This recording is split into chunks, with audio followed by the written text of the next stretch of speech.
Uno de los grandes problemas climáticos a los que se enfrenta el ser humano durante el siglo XXI es la eutrofización.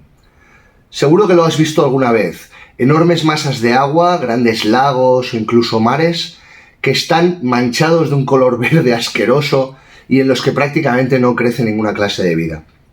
Pero ¿por qué se produce esto? ¿Cuáles son las causas y sobre todo cuáles son los efectos de este proceso y cómo podemos evitarlos? Hoy, en este primer vídeo dedicado a la eutrofización, analizaremos las causas que conllevaron la aparición, la fabricación de los primeros fertilizantes industriales y cómo estos más adelante acabarán formando el problema que tenemos hoy en día. Vamos a ello.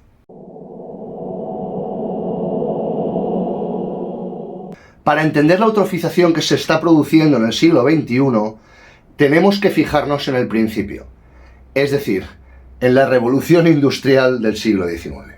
Y ahora debes estar pensando, ¿dónde va este loco 200 años antes? Sí, las cosas tienen causas y consecuencias.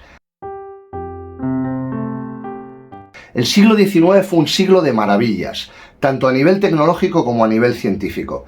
Las ecuaciones de Maxwell sobre el electromagnetismo acababan de romper ya con la última barrera que le quedaba a la física.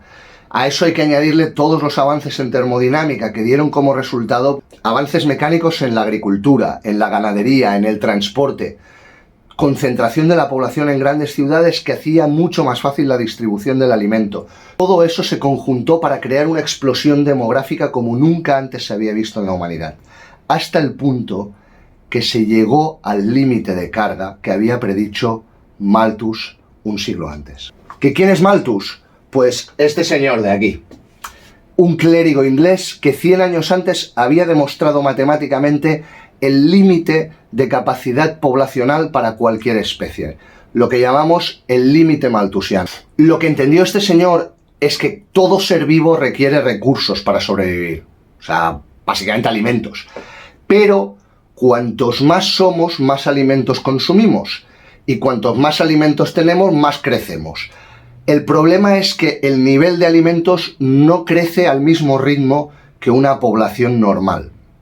Es decir, que la población crece exponencialmente y los recursos no, hasta que llega un momento en que ambos llegan al mismo punto de corte. Cuando la población se dispara por encima de ese límite de carga, ese máximo nivel, lo que pasa es que la población básicamente muere, hasta caer de nuevo por debajo del límite de carga. Pues adivina qué, tú lo has dicho, a finales del siglo XIX la humanidad estaba llegando a su límite de carga.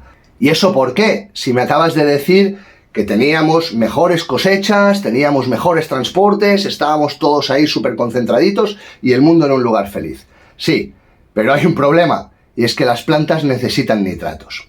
Te explico. Los seres humanos estamos formados principalmente de materia orgánica, es decir, básicamente 4 elementos: carbono, oxígeno, hidrógeno y nitrógeno. Y luego alguna mierda más, pero eso es lo más importante. El carbono, el hidrógeno y el oxígeno los consigues de los alimentos tranquilamente, plantas o animales. Pero el nitrógeno, chato, el nitrógeno es otra cosa. El nitrógeno, ¿de dónde narices lo sacamos? Pues se tiene que absorber a partir del suelo. Lo absorben las plantas. Y las plantas lo absorben en forma de nitratos. El problema es que los nitratos están en el suelo y se agotan. Las plantas se lo pillan. Y para reponerlo se necesita reponer directamente del nitrógeno que hay en el aire. Que básicamente hay un 78%, hay muchísimo, no hay problema. El problema es que ese nitrógeno atmosférico, ese N2, tiene un triple enlace covalente. Y eso no lo parte ni el tato, chaval. Es dificilísimo de romper y evidentemente no hay planta ni hay animal que lo rompa. Es más, tú lo estás respirando tranquilamente todo el rato, entra dentro de tus pulmones y sale y es químicamente inerte, como ese señor japonés que hace fotos y que nadie se fija en él. ¿Quién consigue romperlo? Porque hay alguien que lo rompe. Pues una serie de bacterias que consiguen romper ese triple enlace como unas campeonas y convertir ese N2 en amoníaco, en NH3, a través de esta reacción de aquí. ¿Cuál es el problema? Pues que esas bacterias van a su rollo, son lentas, tío, son muy lentas. Y si resulta que yo estoy haciendo cosecha tras cosecha tras cosecha, pues no le doy tiempo a las pobres bacterias a hacer su trabajo. De manera que la primera cosecha irá bien, pero la siguiente, y la tercera, cada vez peor, hasta que llega un momento que las pobres plantitas que te crecen no son capaces prácticamente de hacer ni la fotosíntesis, y son un churro, y esas cosechas no valen nada. Y eso los antiguos lo entendían perfectamente. Bueno, lo de las bacterias no, pero ellos sabían que había que dejar un tiempo para descansar al suelo. Tenías que hacer una cosecha, dejabas descansar y hacías otra cosecha al lado, y ibas alternando. Bien, ¿cuál era el problema? Que a finales de siglo éramos un montón de gente y ya no se podía andar dejando el suelo descansar.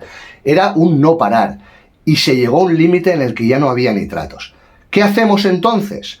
Pues empezar a usar nitratos como fertilizante. ¿Pero de dónde los sacas? Porque no te vas a poner a esperar a que la bacteria lo acabe.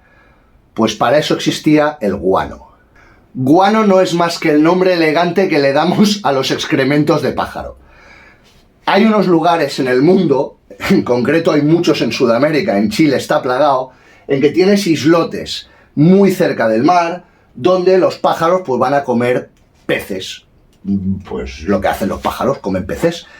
Y después de comer, pues cagan, como todo ser vivo. Y evidentemente no están lo suficientemente educados como para ir a un servicio público, sino que se cagan ahí en el suelo.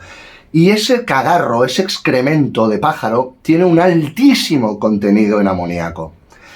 Tanto que poco a poco esas cagarrutas de pájaros se van acumulando unas encima de otras durante miles de años hasta que cristalizan y forman unos depósitos minerales de nitrato llamados depósitos de guano. Pues esos depósitos de guano eran la fuente de nutrientes que utilizábamos los humanos como fertilizantes a finales del siglo XIX. Pero claro, cada vez hay más humanos y el guano pues no crece de los árboles, crece del excremento de pájaro, pero ¿me entiendes?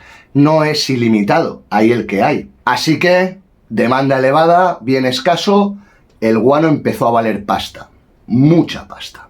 Y si a eso le sumas que los nitratos, además de como fertilizantes, se pueden utilizar como precursor para bombas, flipa, chaval. El precio del guano escaló y se puso prácticamente al nivel que el del oro. Así que las cosas al final del siglo XIX, aunque parecía que iban viento en popa, en realidad iban cuesta abajo y sin frenos. La población humana estaba en máximos históricos y el precio de los fertilizantes también. Así que se avecinaba tormenta. Y cuando digo tormenta me refiero a una hambruna sin precedentes en la historia. Los científicos preveían un colapso mundial. Parecía que las predicciones de Malthus esta vez se iban a cumplir. Pero entonces llegó Fritz Haber. Este señor de aquí. Haber entendió que se tenía que poder formar amoníaco a partir de nitrógeno e hidrógeno. El problema era el triple enlace del nitrógeno. ¿Cómo narices rompes ese triple enlace? Es muy difícil de romper. Pues lo que se le ocurrió fueron varias cosas. La primera, utilizar un catalizador. Con eso reducía la entalpía de formación de la reacción. Y lo segundo fue generar la reacción a altísima presión y temperatura.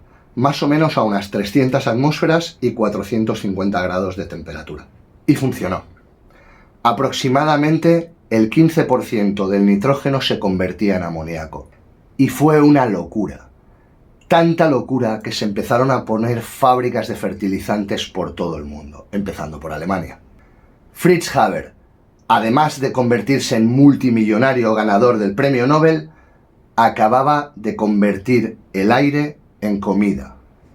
Literalmente había descubierto la panacea. Y por si te lo estás preguntando, sí, ya lo sé.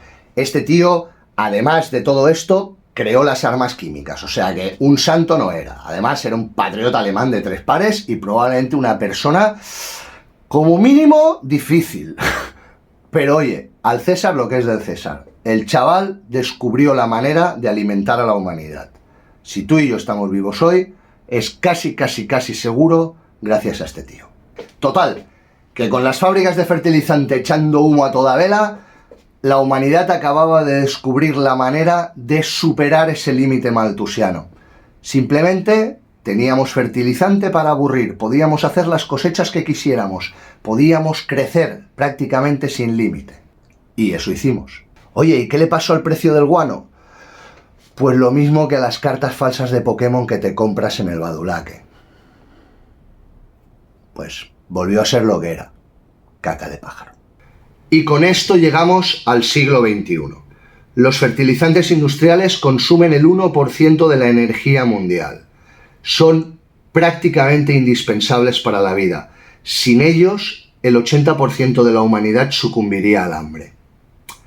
Pero ¿qué consecuencias tiene el uso indiscriminado de fertilizantes para el medio ambiente? Eso es lo que veremos en el próximo vídeo. De momento lo dejamos aquí. Gracias por tu tiempo, dale like, comparte, suscríbete para más contenido de este tipo y nos vemos en el próximo vídeo. Adiós.